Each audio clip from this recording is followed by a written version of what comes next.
बोला बोला देवघर के राजा बाबा बैजूनाथ की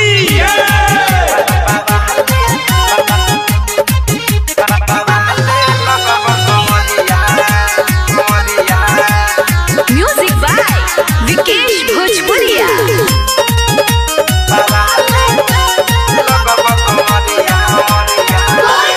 कांधे पकावर धके हो चल दिल तैयारिया कहके हो। कांधे पकावर धके हो चल दिल तैयारिया कहके हो। दूगो शोभेला घंटी गगरिया हई बांधेल माथे पे पगरिया तो बाबा ले लगब कमरिया।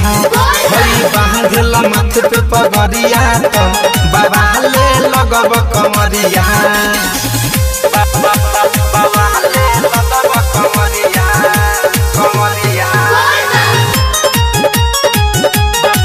बोला बोला बाबा महेंद्रनाथ की माथे पे पगरिया तो बाबा ले लगब कमरिया। आए है चमके लगब सबसे हल केहू से रहब ना फीका हो। आव हेले कह दी तोहके महाकाल वाला टीका हो। ए चमके लगब सबसे हल केहू से रहब ना फीका हो। आव हेले कह दी तोहके महाकाल वाला टीका हो। हीरो खानी बा तोहर बबरिया हई बान्हले ब माथे पे पगरिया तो बाबा ले लगब कमरिया। हई बान्हले ब माथे पे पगरिया तो बाबा ले लगब कमरिया। हर हर महादेव। बाबा ले लगब कमरिया। प्रेम से बोली बाबा म्यूजिक बाय विकेश भोजपुरिया।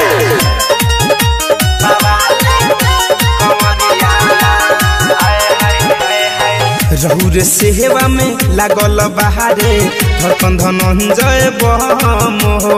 मिठू मिसाइल दिखे सब भजपुरिया नचत महारी के दम हो।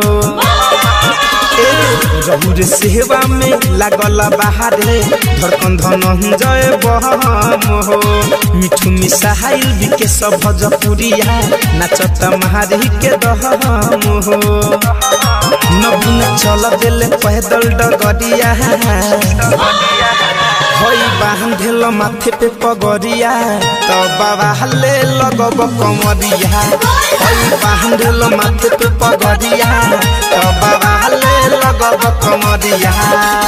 कांधे पकावर धके हो चल दिल तैयारिया कहके हो। दूगो शोभेला घंटी गगरिया हई बांधेल माथे पे पगरिया तो बाबा ले लगब कमरिया। हई बांधेल माथे पे पगरिया तो बाबा ले लगब कमरिया।